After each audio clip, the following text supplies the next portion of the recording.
Assalomu alaykum. Mani ismim Kamila Sultanova, psixologman, psixoterapevt. 20 yildan beri shu sohada faoliyat olib yuraman. Ko'pincha mijozlarim bilan jonli konsultatsiyalarda, onlayn terapiyalarda o'tkazaman va onlayn mijozlarim bilan terapiya o'tkazaman. 7-8 yildan beri aynan travmalar bilan ishlash bo'yicha mijozlarimda zo'r natijalar ko'rganman. Va buni qanaqa qilib ko'pchilikka, ommaga tarqatish mumkinligini. Chunki men o'zim mutaxassis sifatida, masalan, bizada ishlash usullari bor, geshtalt texnikalari bor, NLP bor, yana boshqa usullar bilan ishlab ko'rganman, lekin aynan insonni hayotida muammo bo'lib turgan, qalbini og'ritadigan vaziyatlarga yechim uni bolaligidagi travmalari bilan bog'liqligini o'rganib, uni o'zimda birinchi sinaganman. O'zimda o'zgarish natija ko'rganimdan keyin ko'plab, manimcha 2000-3000 ta mijozni o'zida faqatgina travmaterapiyani sinaganman. Faoliyatim davomida 10 mingdan ortiq ayollar bilan terapiya o'tkazganman. Ya'ni konsultatsiyalar bo'lgan, jonli konsultatsiyalar, onlayn konsultatsiya bo'lgan. Va mana shu bolalikdagi travmalar bilan ishlagandagi natija hech qaysi bir terapiyaga teng bo'lmadi. Chunki inson hayotida, qalbida paydo bo'lgan og'riqlarni qayta yashayverar ekan. Nimaga desangiz, chunki o'sha og'riqdan o'sib chiqib ketolmaydi. Bolani psixikasi shunaqaki, hayot bilan tanishganda ota-onasi bilan, maktabdagi o'rtoqlari bilan, mahalladagi do'stlari bilan va boshqa insonlar bilan tanishganda ular bilan sodir bo'ladigan qanaqadir ziddiyatlar, qanaqadir muammolar, qanaqadir reaksiyalar bo'ladi.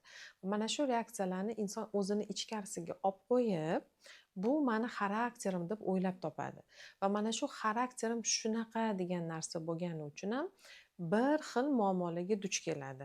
Bu tadqiqotlarda avvalambor mendan oldin sinalgan, boshqa psixolog, psixoterapevtlar dunyo bo'yicha Amerika, Shvetsariya, Yevropa mamlakatlaridagi, Germaniyadagi boshqa psixoterapevtlar ham aynan mana shu travmalar bilan ishlagandan keyin o'zini mijozlarida birinchi o'rinda sog'lig'ida, salomatligida o'zgarishlarni, ikkinchi o'rinda munosabatlarida o'zgarishlar bo'lganini ko'rishgan. Puldagi o'sishli daromadlar hammasi bolalik travmalari bilan bog'liq ekan.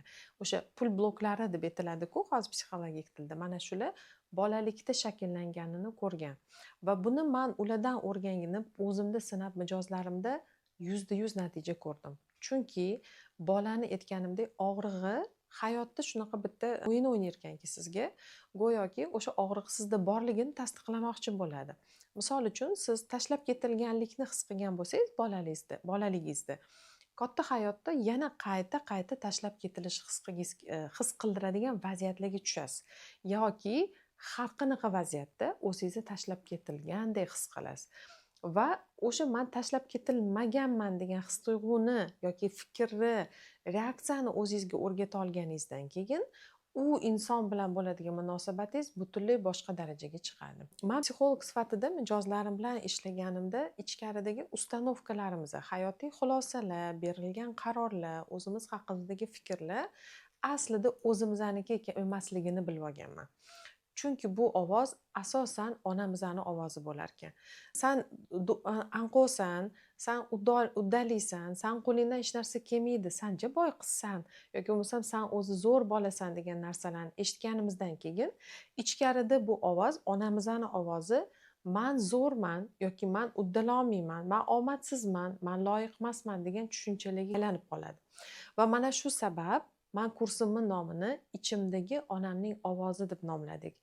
Men uchun bu nom juda ham qadrli. Men bu nomni shunchaki kurs nomi emas, bittagina shu so'zni o'zi bitta qalbimizdagi terapiya bera oladigan jumlaligini his qilganman. Mijozlarim bilan birma-bir konsultatsiyalarda o'tirganimda, tahlillaganimda shu gapni birinchi marta qayerda eshitgansiz deganda, onamdan degan javoblar kelgan. Yoki bo'lmasam adam shunaqa dirdilar yoki onam adamga shunaqa deganlar degan so'zlar. Ya'ni baribir bizning qalbimizdagi eng yaqin ovoz bu onamizning ovozi bo'ladi. Va biologiya bo'yicha shuni tasdiqlaganki, neyrobiolog insonni eng birinchi eshitgan ovozi onani qornida bo'lganini o'zidayoq onaning ovozi bo'ladi va o'sha biz uchun eng yaqin, eng tanish ovozga aylanadi. Ichimdagi onamning ovozi bu shunchaki darslik emas. Bu terapevtik dars hisoblanadi. Birinchi darsda tahlil, ya'ni o'rganish, tanishish bo'lib chiqadi. Manda shu travma bormi? Misol uchun siz hozir dars ko'rayotgan bo'lsangiz, manda travmalar yo'q deb o'ylashingiz mumkin. To'ppa-to'g'ri, chunki siz hayotingizdagi og'riqni travma ham deb o'ylamasligingiz mumkin. Bu xarakteringizga o'zingizdagi travma sabab paydo bo'lganligini ham bilmasligingiz mumkin. Buni faqatgina mutaxassis bilan bolaligingizni, o'smirligingizni, katta hayotdagi o'zingizni qarorlaringizni tahlil qilganda o'rganiladi.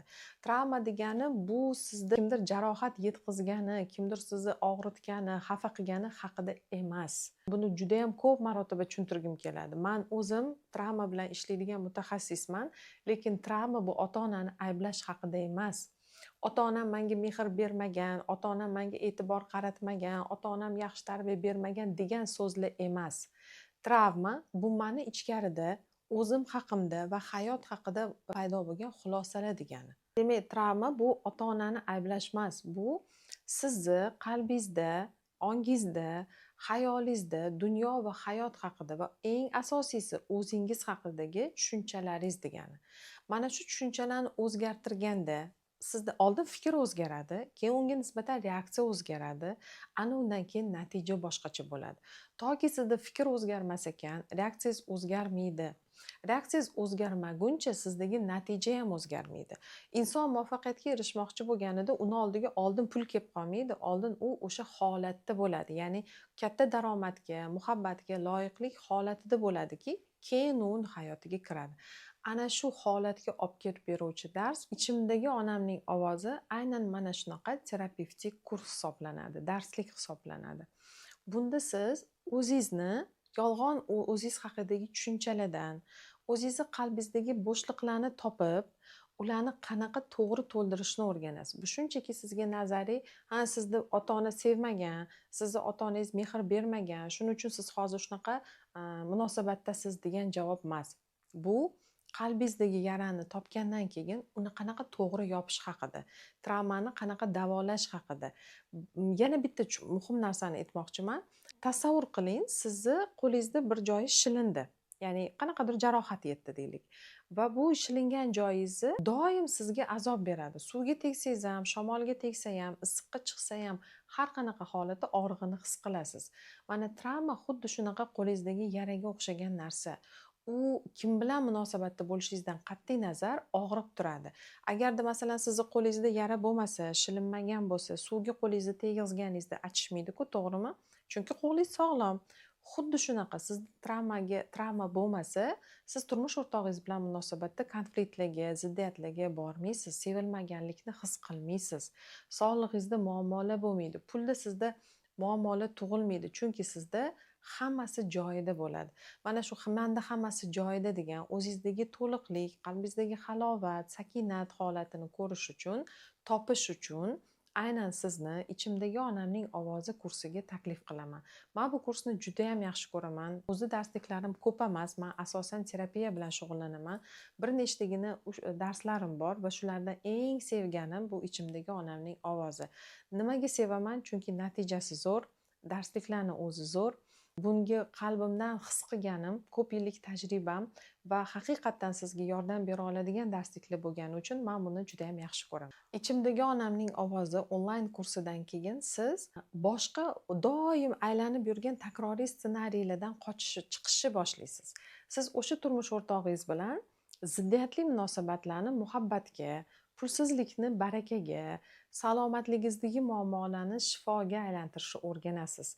Bu aynan sizdagi hayotda qayta og'ritib turgan vaziyatlarni o'zgartirib beradigan darslik hisoblanadi. Aynan mana shu terapiyamdagi natijalarni bo'lishadigan bo'lsam, meni o'zimni xursand qilgani sog'lig'ida muammo bo'lgan bir nechta mijozlarim. Misol uchun, migren kasalliklari, panichskiy ataka deymiz, ya'ni yurak xuruji, xavotir hissi doimiy, sababsiz doim o'limdan qo'rquvli bo'lishi, yolg'iz qolishdan qo'rqadigan, ya'ni panichskiy atakani har xil ko'rinishlari bor. Bu kasalliklar, oshqozondagi og'riqlar, boshqa ayollik organlarida sodir bo'ladigan ayollar bilan bog'liq muammolarda ham o'zgarishlarni ko'rganman. Men o'zim hayratda xursand bo'lganman bu narsadan. Chunki ota-onaga rozilik kelgandan keyin hattoki tanangiz sizga rahmat deyishni boshlaydi. Travma terapiyaga bog'liq bo'lgan ichimdagi onamning ovozi darsligi onlayn darsimizni aynan sizni ota-onaga rozilikka olib chiqib beradigan, ular bilan munosabatingizni yaxshi qiladigan va bu orqali daromadingizni, pulingizda barakani beradigan dars hisoblanadi. Agar siz ham hozir o'zingizda xuddi shunaqa hayotdagi muammolarga tanish ko'ringan bo'lsa va unda o'zgarishlarni xohlayotgan bo'lsangiz, sizni 10 aprelda boshlanadigan Ichimdagi onamning ovozi darsligiga taklif qilaman. Kursga yozilish uchun pastdagi havola orqali hoziroq joyingizni band oling. Ko'rib turibsiz, vaqtimiz ko'p emas. Demak, qisqa muddatda siz tezda o'zingizni joyingizni band qilasiz va aprel oyida 10-sida siz bilan onlayn shaklda xuddi birda bir gaplashgandek chiroyli qalbdan mehr bilan bolalik jarohatlarimizni, bolalikdagi og'riqlarimizni yopamiz va bu sababda hayotingizda katta o'zgarishlarga erishasiz. Kurs sizda qiziqish uyg'otgan bo'lsa, pastdagi havolani bosib saytga kirib olishingiz mumkin va saytimizda Travmasiz hayot deb nomlangan 3 kunlik darsimiz bor. Sizga yanayam to'liqroq o'zingizni tanishishga, sizda qaysi og'riqlar borligini ko'rsatib beruvchi darslik. Buni ko'rib siz o'zingizni 100% diagnostika qilib ola olasiz va mana shundan keyin kursda qatnashmoqchi bo'lsangiz, adminlarga murojaat qilsangiz, sizni tez orada kursga qabul qilishadi.